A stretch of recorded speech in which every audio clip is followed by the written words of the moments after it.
Guys, আজকে আমরা দেখতে চলেছি মোটিভেশনাল ভিডিও। তো বন্ধুরা, শুরু করা যাক। কিভাবে পাত্তা আদায় করে নিতে হয়।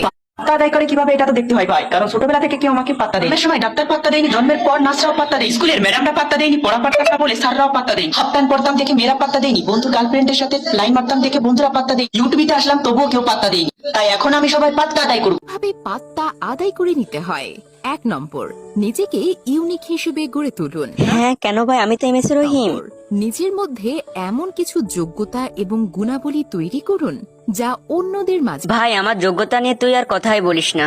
আমি যোগ্যতার কথা যদি বলি, আমি মেসি রোনালদোর চেয়েও বেটার। আমি অল টাইম মেসির চেয়েও ভালো খেলতে পারবো ফ্রি ফায়ার। ও আচ্ছা, মেসি রোনালদো ফ্রি ফায়ার খেলে না? অন্যের দুর্বল পয়েন্টগুলো ফাইন্ড আউট করুন। কেউ পাত্তা না দিতে চাইলে তার সেই দুর্বল পয়েন্টগুলো নাড়াচাড়া করুন। এটা একটা ফালতু কথা ভাই, এটা আমি আগেও শুনছিলাম বুঝছো। এটা আমি একবার ট্রাইও করছিলাম। হাই হাই কি অবস্থা। আমি একদিন একটা ইম্পর্টেন্ট কথা আমার বন্ধুর সাথে বলতে যাচ্ছিলাম, কিন্তু সে আমার কথা না শুনে তার মেয়ে বন্ধুর সাথে কথা বলেই যাচ্ছিল। তখন আমি কি করলাম, তখন ওর পাত্তা আদায় করার জন্য আমি কি করছিলাম, ওর বিচিতে একটা টুক্কা মারছিলাম। তা না দিতে চাইলে তার সেই দুর্বল পয়েন্টগুলো নাড়াচাড়া করুন। এবার দুর্বল পয়েন্ট বলতে আমি তোর একটা পয়েন্টই চিনি, ওটা নিয়ে নাড়াচাড়া করলাম। তখন ও আমার দিকে তাকিয়ে খুব সুন্দর ভাষায় গালাগালি শুরু করলো, কুত্তার বাচ্চা কুত্তার বাচ্চা কুত্তার বাচ্চা কুত্তার বাচ্চা। ও হ্যাঁ ভাই, এই পয়েন্টটাও কোনো কাজের না। তো বন্ধুরা, ভিডিওটি এই পর্যন্ত। ভিডিওটি কেমন লাগলো অবশ্যই কমেন্ট করে জানাবেন।